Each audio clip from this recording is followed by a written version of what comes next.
Hey everybody, what's going on? Jimmyispromo here, back again with another awesome video. And in today's video, we're going to talk about and go over all of the advanced features for the Galaxy S10 series.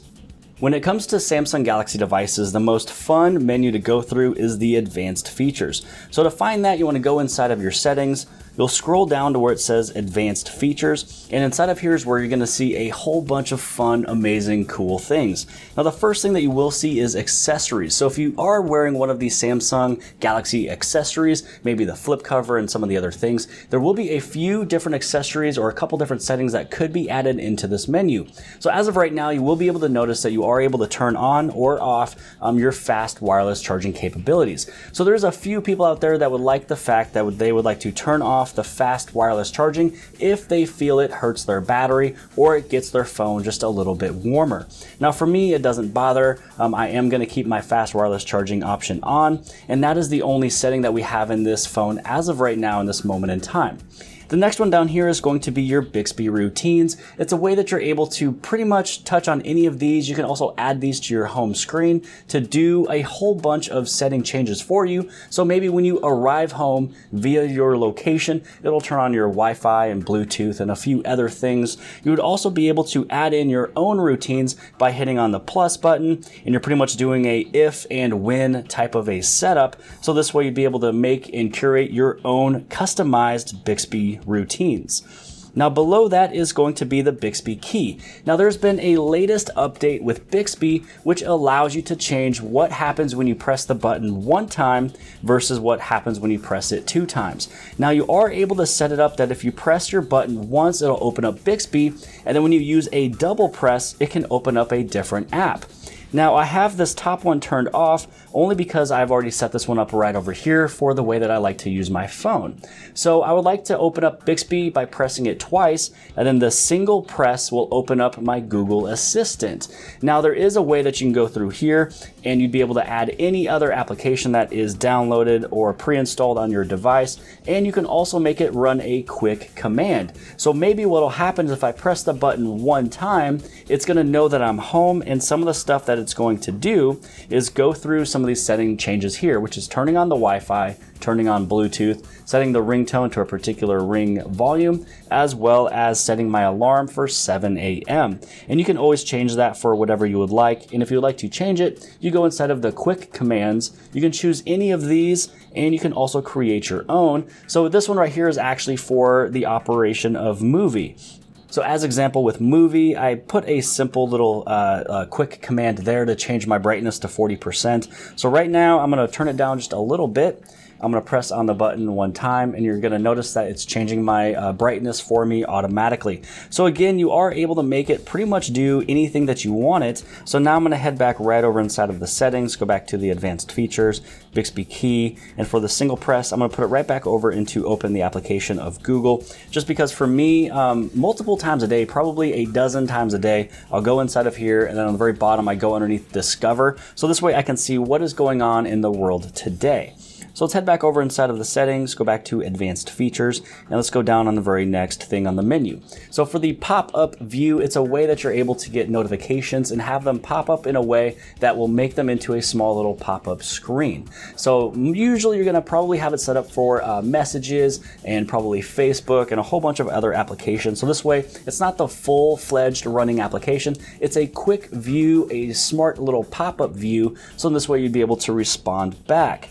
Now, Smart Capture, this is definitely one that you would like to have turned on if you do a lot of screenshots or screen captures, and then you would like to do multiple things with it. So first off, I'm just going to take a screenshot, so volume down and power.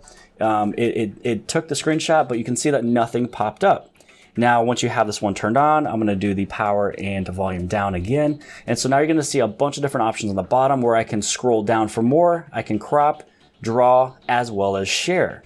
So this is one of those things that I love about the advanced features is turning on the Smart Capture. It just makes things super easy, because if you're taking a screenshot, you're doing something for a reason. Either you would like to draw on the screen and circle, and maybe circle a shirt for a large, or a pair of shoes for whatever you're looking for, or also you just wanted to share it with something or somebody super fast. Now with the direct share, this is another thing that's going to help you anytime that you would like to hit on that share button. It's going to do multiple things for you. So as example, if I was to pull out the Galaxy Note 9, which I'm actually still using this one for usually my daily driver mostly. Let's see, I just want to bring down that brightness just a little bit. So what's going to happen is, let's say I go to an image, and inside of here, I hit on that share button. What's going to happen is a bunch of different names and people and things will be popping up. And so this is what the direct share is. It's showing you your most recent people that you talk to and places in social medias that you send things and update them to. So this way, it's just a direct share of what you're usually sharing it to, making it a little bit easier. Now you also have reduce animation. So this one's something that's brand new to the Galaxy S10 series. So anytime that you're going from screen to screen, or there's an animation with even the fingerprint reader, with the ultrasonic fingerprint reader, there'll be a little less animation, just getting you to your screen or your application a little bit faster. Now with the motions and gestures, this is another fun little setting page inside of your advanced features. So this one on the very top is also brand new to the Galaxy S10 series, but it's really new to the Samsung One UI. So if you happen to have any of the other past devices, the 8 series or the 9 series, you are able to operate the lift to wake. So this one's just fantastic because when your phone is down, once you lift it up pretty much to where it's facing your face, you'll be able to pretty much unlock it with your front-facing cameras for facial recognition, or you're just gonna look at a screen when it brights up, and it's as simple as lifting to wake. Now you also have the double tap to wake up. To show these two in action, I'm just gonna turn off the screen. And so now what's gonna happen is if you're to go to your phone and you do a simple double tap, it'll wake it up. Now let's also do the lift to wake. So again, this is where it's gonna really be coming in handy with the facial recognition. So you lift it up, and then once it's lifted up, it's going to be looking for your facial recognition, and you can also use your fingerprint. Now just as a heads up, I am actually using a tempered glass screen protector on this phone right over here. This one is the white stone dome glass. If you guys are interested, I will be placing the links below the video, directing you directly over into Amazon to get these things purchased. It does a fantastic job with the reading of the fingerprint on the very bottom with that ultrasonic, sound waves fingerprint reader for the screen. And the cutouts for everything is literally perfect, and it goes edge to edge. So now that you've seen those two in action, let's go right back over into the advanced features, and then we're going to scroll down to where we were from before. So if we go down to the motions and gestures, here is Smart Stay. So Smart Stay is a way that'll keep your screen on as long as you're looking at it. So it will be using the front-facing cameras just to see if your eyes is looking at the phone. So it's really handy when you're reading an article, or you're going back and forth between reading something, maybe Facebook, and then you look away and then you look back again. So it's a way that it's not going to time out on you if you have your screen timeout to be at maybe 30 seconds. So as long as you're always looking at your phone, it'll always stay on for you. So Smart Alert, this one's a fun way that if you get a text or a call, maybe something that's missed, the moment you lift up your phone, it vibrates. So this is one of my favorite settings in the phone, just because when you lift up your phone and you put it in your pocket, if you didn't look at your device, you don't know if you have a missed notification or not. So Smart Alert will be alerting you that you just missed something. And then Easy Mute, this is a fantastic way that if you get a phone call or maybe your alarm is going off, all you'd have to do is cover the very top of the device, or you can just flip it upside down, face down, and it'll basically put everything on mute. Next up is the one-handed mode, and for this one, because I have my gestures turned on, the option for button is now gone. So if you would like to have your button pressed to open up the one-handed mode, you are able to actually go through your settings to turn that back on. So if we go back to the navigation bar, and if I add in my buttons, so now I got the recents, home, as well as the back. How about we head back over into the settings? Let's go back over into the advanced features, and then inside of motions and gestures, one-handed mode, I have the option for button. So what'll happen is if I hit on the home button 3 times, it'll go into the one-handed mode. Now you're able to make this go either your left hand or right hand. And also if you tap on the outside of the screen, it will go large again. So once you're done with that one, then you're pretty much done and over. So we're gonna go back over inside of settings, advanced features, motions and gestures. For the one-handed mode, let's say that you do use the gestures only and you don't have these icons. So from the bottom of the screen, you simply swipe up. So just remember, if you swipe down, it'll pull down your notifications panel. Swiping up is going to give you your one-handed mode. So if you're holding on to your phone with only one hand, you don't have an option for another hand to come through, you're trying to do a text message or call somebody, and you want it to have pretty much a smaller screen, you are able to do it that way. So here's your home button, here's the dialing pad. So if you need something just a little bit smaller, one-handed mode is going to be perfect for you. So let's head back over inside of settings, and then let's move on with the next one. Palm swipe to capture is a way that when you're holding onto your phone, if you like to take a screenshot by swiping your hand across the screen, you'll be able to take a screenshot that way. Now you are able to go from the left to the right or the right to the left. And then swipe to call or send a text message when you're inside of your contact page or your phone page and you see all the different contacts listed across. If you swipe over to the left or the right, it'll say, would you like to message this person or call this person? And once you let go, it's going to call them right away. Or if you see the name, you just do a simple swipe. It'll go directly to sending them a text message, so you don't have to go through multiple screens. Just simply do a little swipe. So now we've finished with all of the motions and gestures. So game launcher, this is a way that if you have a bunch of different applications that are games on your phone, you might as well just place it into one spot. So game launcher, as of right now, I have one little application there, and it is Toon Blast. And also inside of here, there's a bunch of game tools. So this way you can also record your gameplay.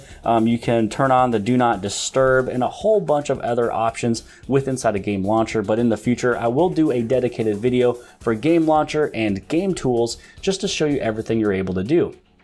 Dual Messenger is a way that when you have multiple applications that you're able to sign into the same app with two different logins. So maybe you have a personal Facebook and a work Facebook. So then this way you'd be able to keep everything separate, and you can also use separate contact lists as well. So a lot of times if you have something personal and something professional and you like to mix them into two different areas, it's fantastic. Dual Messenger is probably definitely for you. With Video Enhancer, with this one right over here is a way that you're able to enhance the image quality of your videos to enjoy brighter and more vivid colors. And then right over here, it shows you the applications that's already on your device that the Video Enhancer will work with. So the video player, your Google Play Movies and TV, and YouTube. Now, if you download more applications, I don't have everything on this phone just yet, so maybe YouTube and, or I should say Netflix and Amazon Video and a whole bunch of other applications will probably also be in this list as well. Just remember, this Galaxy S10 series is HDR10 Plus certified, so you can watch HDR10 videos and content, which is just sick and amazing. Now this last and next one is going to be send SOS messages. Now when you have this one turned on, what's going to happen is when you're in a situation that you're not able to maybe pull out your phone, or maybe you're seeing a robbery, or maybe you are running outside and you've fallen and broken your ankle and you really can't think that clearly, or just something is happening, you'd be able to hit on your power key 3 times. It's going to send a message to your main emergency contacts. And then basically what it's going to say is it says SOS, I'm in an emergency, as well as sending them the location of where you are. And then with these 2 settings right here, you can attach the pictures. So what'll happen is the moment you press this button 3 times, it'll take a picture with the front and back camera, maybe letting people know where you are or what happened, as well as a little bit of a audio recording. So if you have to say something like, hey, I broke my ankle and I'm at this place, then the person will get it instantly and everybody will know. So that was pretty much it for all of the advanced features. Basically, I'm just going to go right through here, go back inside of my navigation bar, and I'm going to change it right back over into the full screen gestures. So I hope that you guys have liked this video. If you guys did, please give this thing a huge thumbs up. Also, don't forget to hit on subscribe. You subscribe right over here on this very bottom left-hand side, that little red circle. Hit that button and you can subscribe to this channel to watch more videos about the Galaxy S10 series. Share this video with your friends and family and social media sites. And outside of that, I'll see you guys later.